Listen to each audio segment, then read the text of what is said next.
Hello, this is The Room to Write in the Journey of a Story series, and my name is Colleen Getty, and I'm here with writer Rajani Laraka, and we're going to talk to her about how she writes and what she writes. Welcome, Rajani. Thank you very much, Colleen. Nice to be here.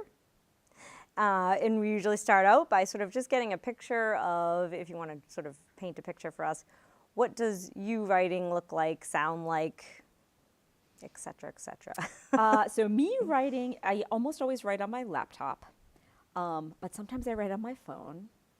I can be in any room in my house. I've been known to write in my car, in parking lots, waiting to pick up children, in waiting rooms, waiting for them to finish their music lesson or whatever it is they're doing. So pretty much anywhere at any time, I could be writing. That's generally me. Okay, and I guess we should tell everybody you're also a doctor in addition to being a mom and in addition to being a writer. So I don't know if you want to talk about the realities of trying to do 3 different things and how you fit that in, and you know what the process is if you have a piece of writing, how long that takes when that's not the only thing you get to do all day. Yeah, so yes, I'm a primary care doctor at MGH Charlestown, which is part of Mass General, but it's in a part of Boston called Charlestown, and it's a wonderful community health center. So, in fact, I would say that it's actually great that I don't that I have many things to do, because it makes me probably more productive at each one. So when I'm at work, I'm really at work. I pay attention to my patients. I, get my messages, interact with my nurses and stuff like that. And then when I'm done with work, I really do try to finish work at work and leave it there. And then I come home. I usually have a couple of hours before my children come home and the whole dinner process happens. So that's when I try and squeeze in some writing. And then my children are older, so one is in college and one is in high school. So after dinner, pretty much, one of them doesn't live with us anymore, and then the other one has lots of homework, so she goes off and does that. And my husband owns his own business, so he's pretty much working 24/7. So then I have time after dinner too. Okay. And and those days are good. And sometimes breaking things up into, I only have a half an hour, I've got to accomplish something, is better than just having hours.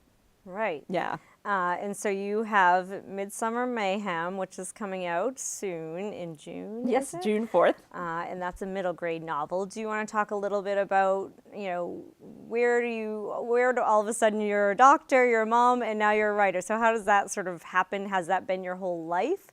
Is that sort of a new revelation, the writing part, or how'd that sort of come about? So I always loved books. Like, I read early and I just loved books, all kinds of books, regular novels, comic books, cereal boxes, like just, random magazines from when I was a kid. And so I read all kinds of things as a child, and I loved them. And I'm an only child, so I really felt like a lot of those characters in books were my siblings and my best friends, right. In a way. And then when we would go, my family is from India, and when we would go to India over the summer, it would be wonderful. Sometimes we'd go for like 2.5 months. But my cousins, who were all around my age and wonderful, but they had school. So right. I was kind of like, well, what am I supposed to do when they're in school all day? So I would go down to the local library there and read all kinds of stuff, some of which was inappropriate for a kid my age, but it didn't really matter to me because I was like, okay, keep reading. And then there are these books called Amar Chitrakatha. They actually look like comic books or graphic novels that show all these tales of Indian mythology and history. So I read all of those, and they were like a couple of hundred, I would say, and I was obsessed with them. So those kinds of stories actually kind of filtered into my subconscious, I'm pretty sure. So then, back up a little bit, I was here in the US going to school, and I knew from a very young age that I wanted to be a doctor. So everything kind of led in that direction. But I loved English, and I loved writing in English class. And I remember in high school, I had a creative writing teacher who said to me, he said, I know you want to be a doctor, and that's great, and you should. He's like, but there are lots of doctors who write. So check out these books. It was Richard Seltzer and, William Carlos Williams and Oliver Wendell Holmes. And I did. And I was like, okay. So then in the back of my head, I think I kind of knew that this was a possibility. And he had planted a seed that would only come, to fruition much later. Then in college, I did a lot of essay writing. But then medical school, like, there was no extra writing. I couldn't even imagine There's no it. sleep besides writing. Yeah, it was a lot of new stuff going into my brain, and then residency even more so, just kind of working many hours, and then young motherhood, which as you know is overwhelming and exhausting, and you don't you're always on call. You're like, oh yeah, you're awake again. Here I am. So it wasn't until my kids were in grade school and middle school that I came back to, okay, what am I going to do creatively for me? Right. And I was a big theater person in high school, but I was like, I don't think I have the time or like the energy to go audition for things.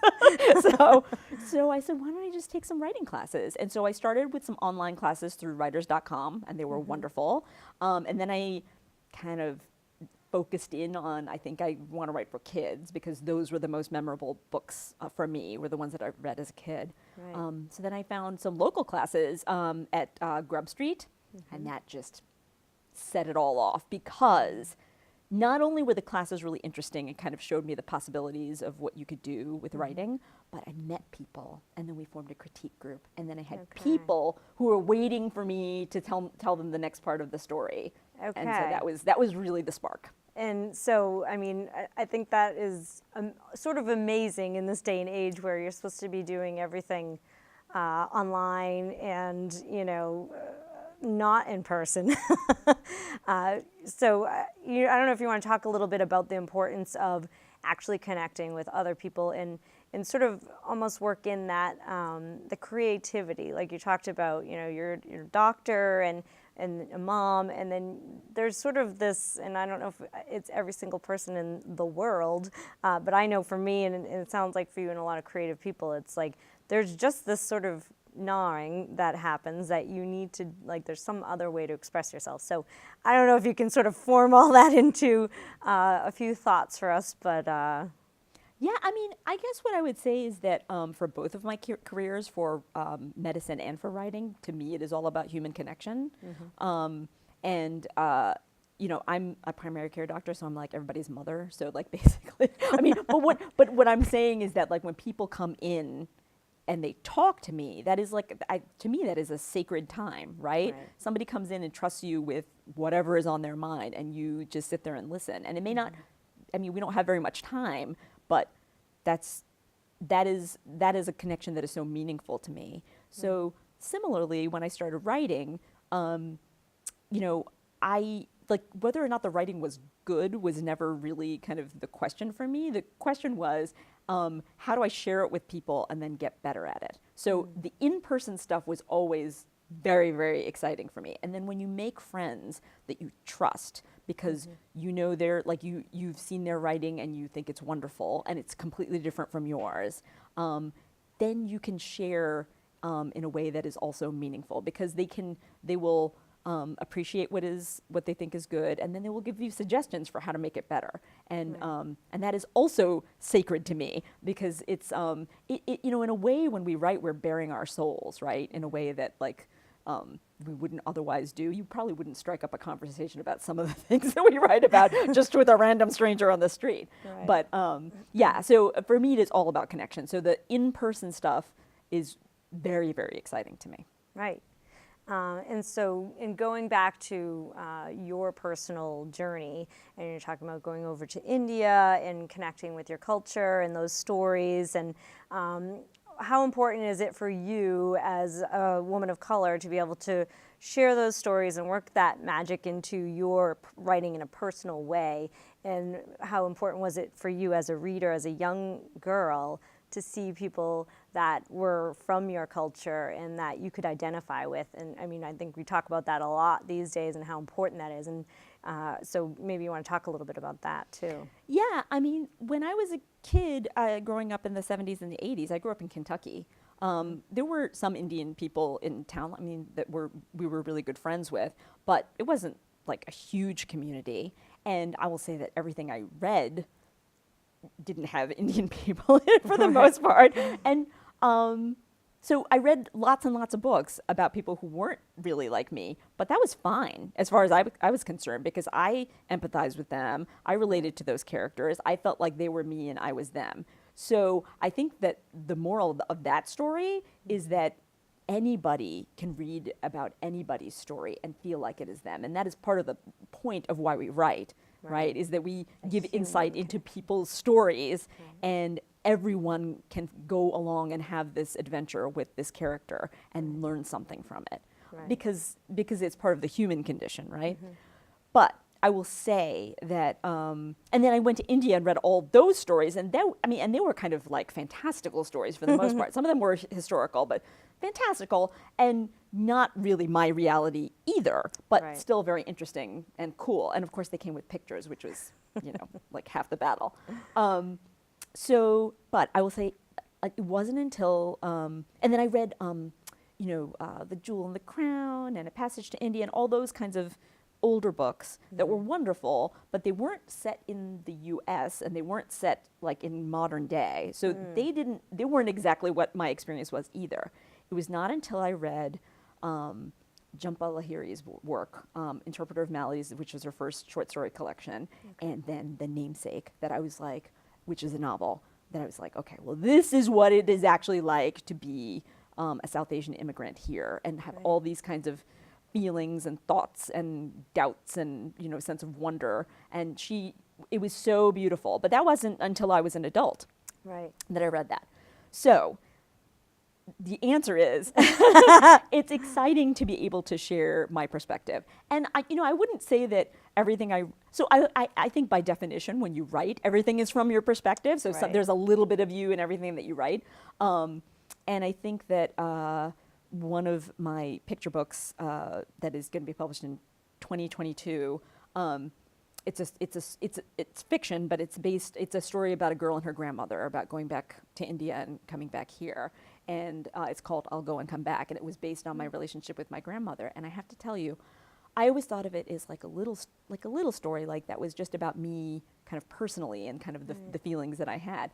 And once I got an agent and we sent it out to editors, I realized that it wasn't a little story, that people felt like it was a universal story, even if they weren't from India, even if they weren't immigrants, that this was about relationships and missing somebody and feeling out of place and how to make somebody feel better about that. And I think that that's a lot of writing, right? I mean, and that's kind of what you're getting at as well, is that it's connecting with people in a personal way, which you don't necessarily do on just a regular going about your business daily type of thing. So maybe we'll circle around now. We're talking a little bit about your youth, and now you're writing for youth. Yes. So maybe how did the story for Midsummer Mayhem spark and grow and become an actual book, and sort of what was the timeline and how hard was that? Okay, it's a long timeline, I will just let you know. So I think I took my first online class in 2012, and I don't even remember, it was just kind of like, one of the exercises we did was like, think of a bunch of ideas that you could potentially make into a story.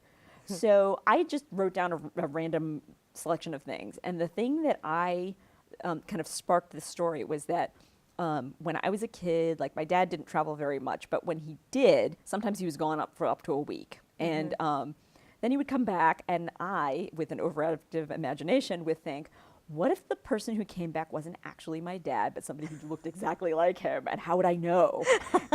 Yes. That's awesome. I was Great like idea. that weird kind of kid. So I would have a series of little tests that I would have, like only my real dad would know this, and like he would answer this the right way. So that was the seed of this story, was what if there was a girl and her dad came back from a business trip and he was acting weird and she was the only one who noticed? And why was he acting weird, and why was she the only one who noticed, and what was she going to do about it? That was the beginning of this story. Wow. And then the other thing that kind of came into play was, I love the idea of imaginary friends, because they can seem very real to little kids. And then I was like, what if there was an imaginary friend who wasn't imaginary? What if he was real? And then who was he, and why was he there, and what was he doing? And then I was like, oh, and like, what if the imaginary friend like appeared in the woods? And then I was like, aha. So I'm a huge Shakespeare fan from like way back when. And A Midsummer Night's Dream takes place in the woods, and there are all kinds of people in that story that are maybe imaginary, but they're pretty real in the Right. story. And so it all kind of came together with this. That and add in my crazy love of baking. Now, how do you work that into the story? Exactly. So okay. So what I would say, so the main character Mimi loves to bake, and that's like one of her joys in life. And she's the youngest of four, and she's got three significantly older siblings who are all very accomplished at various things, and they're also kind of like always fighting. So at the beginning of the story, she's pretty much feeling invisible and like she's never going to amount to anything because she's got these really superstar siblings, and how is she ever going to prove herself? And then she visits a new bakery in town and finds out that they have a baking contest, and she's like, that's it, I'm gonna enter this baking contest, and if I win this baking contest, I will finally prove to everyone that like I'm cool too. And that's how the story starts. Okay, so that was like the perfect segue into another question I have, Yes. which is, you're a doctor, Yes. you're a writer. Yes. And I don't know if you already see this coming, but I totally see that as you have the, so according to society, what's, accomplished and what is expected of kids, whether it's college or occupations. And then you have the baker, the writer, the artist who wants to be able to do that passion on a professional basis, but usually they kind of have to prove themselves, win something or publish something or in some way be validated. They can't just go to art school or whatever. So you have a very unique perspective in actually living a very noble profession that is just traditionally noble, and then a very well thought of profession if it becomes a profession by publishing, but usually might be difficult getting there. So do you want to kind of give some insight on how people looked at both of those sides of you, the creative side and the scientific side, and how Yeah. that differed? Oh, it's so interesting that you asked that question because when you tell people you're a doctor, no one ever says, I always wanted to be a doctor. I have like some medical textbooks that are like in my back room, and every once in a while they pull them, and someday I'll get around to medical school and it'll all be fine. Nobody ever says that appropriately because it's crazy, right? But when you tell people you're a writer, lots of people are like, oh, I've always wanted to write a book. I just don't have the time. I don't do this and I don't do that. And they play it down like anybody could do it. But what I would say, I think this is just part of this is just a product of our society, right? So what I would say is that everyone knows the kind of years of training sequence you have to go through as a physician in order to become a doctor, but people don't really know the years of training sequence you have to go through as a writer. And you do. It does require a lot of investment of time. Nobody was born writing a book. And I think that that's too bad that society kind of undervalues the amount of time and effort and thought you have to put into writing. But I would also argue that writing is a noble profession, that it takes courage to come up with something from your imagination and make it something tangible, on a screen or on a piece of paper. So what I would say is that when people say, "Oh, I've always wanted to write a book," I just say, "Well, you should do it because you can. You can, right? Right. If you put enough time into it Right. and you try hard enough." But I would also say that like 99% of people, won't, right? So it's very interesting. So when writers feel like society is not appreciating them, I think that they should be proud that they're trying, and despite that. And the other thing that nobody ever really wants to talk about is kind of like how we measure success by money. Like, is it making you money or not? Look at like the most important profession in the history of professions, which is mother. Nobody ever pays you for that, but it is the most rewarding thing we can do. Right. So, I think also I would tell people just to put the money aside. Like, it's very easy to get wrapped up in all that. Like, why am I spending all this time? I'm not making any money. Right. You're doing something valuable, whether or not the money is there yet. Right. And I mean, would you be able to make the connection of, as a doctor, you're saving lives in one way, and perhaps as an artist, you could be saving lives in a completely different way? I mean, do we discount that not quite as tangible and statistically proven way that you could possibly save a person? Absolutely, absolutely. And you know, as a doctor, we know that everyone's life comes to an end at some point, right? But the things that endure, that we pass on, are our children and books. Because, you know, like my favorite authors, you know, from my childhood, many of them are not with us anymore. But those books endure. And there are always new people reading them and getting something new from them. Absolutely. Right. Yeah. And so how come middle grade? Out of all the genres, you said you do picture books as well, but Yeah. did you start out with a picture? I know a lot of times when we're talking to writers, they have several different projects, and did you just happen to pick this one up first? Do you have the picture book? You know, how does that whole smorgasbord work? Right. So this is my my first novel. So I stuck with it through thick and thin. I first actually finished a first draft of this novel in 2014. Okay. And it was not great, but that's okay. And then I took some time and I revised it in 2015, and it was still not great. So I revised and revised and revised. And did you revise on your own or with your critique group, or did you With have an my- agent at that point, or how did that work? I didn't get my agent until the end of 2017. So I revised and revised with my critique group. I won a pitch contest at New England SCBWI, having not actually written the book that I was pitching. Like it was still a work in progress. And so I was like, oh great, now I get to submit it to this agent, and like, oh, I better write this, I better fix it so that it actually matches what I said. Right. Yeah. And to just interrupt there, because we've never talked about pitches on here. Do you want to, I don't know if you remember your pitch or what you put into it or what a pitch is, if you want to kind of share a little more insight on what is a pitch, how do you write one? Right. Okay, so a pitch is a short statement to try and get somebody to want to read your book. And the elevator pitch is kind of the quickest pitch, like you're literally in the elevator with somebody that you want to impress and they ask you what you're writing. You shouldn't just tell them randomly, they should ask you. So if they ask you what you're writing, you can give them a 1-line or 2-line pitch. And the elevator pitch for Midsummer's Mayhem is an Indian-American mashup of A Midsummer Night's Dream and Cupcake Wars. So that is like the, hey, do you want to read that now?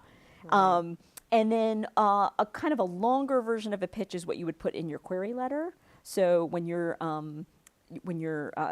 asking agents if they want to represent you, you put a couple of paragraphs in a query letter that you usually email along with a few pages of your manuscript. And so I will the general method that I used in my query letter was called the hook, the book, and the cook. So the hook is like, what is the thing that is going to want to make them, oh, I need to read this book, right? Which was the Midsummer Night's Dream meets Cupcake Wars. And then the book is like a very brief explanation of what is going on in the book. So in this case, it was this girl who wants to win a baking contest, but whose dad is acting funny, and he's a food writer, so he should know food, but he can't tell the difference between delicious and disgusting anymore. And she's like, I don't know what's going on. And then she follows music into the woods, meets a very interesting boy, and starts baking with him using ingredients they find in the woods. And then everyone around her starts acting even funnier. And so she's got to figure out what's going on and somehow win the contest. So that was the book. And then and the cook is yourself. And what I would say in terms of putting this in a query letter is some people say, like me, I didn't have any writing experience. I had not published anything. Some people say, well, what's the point of like putting that in your letter? It just gives you a little insight into who you are as a writer and why you wrote this book. Okay. So I mentioned that my family is half Indian and half not Indian, and also that I live in Concord, Massachusetts, which is the setting for this book, only fictionalized. Oh, Yeah. that's really cool. Yeah. And So you got your novel, Yeah. you worked on it, you critiqued it. Yes. And then while you're doing that, you're writing picture books, Yes. or you had those at the same time? Yep, I Okay. would write them at the same time. I had two different critique groups, so a novel critique group and a picture book critique group, and we just keep going. And I got to tell you, the picture books that we've sold, like I wrote them, I can't even tell you how many drafts I wrote over and over and over and over again.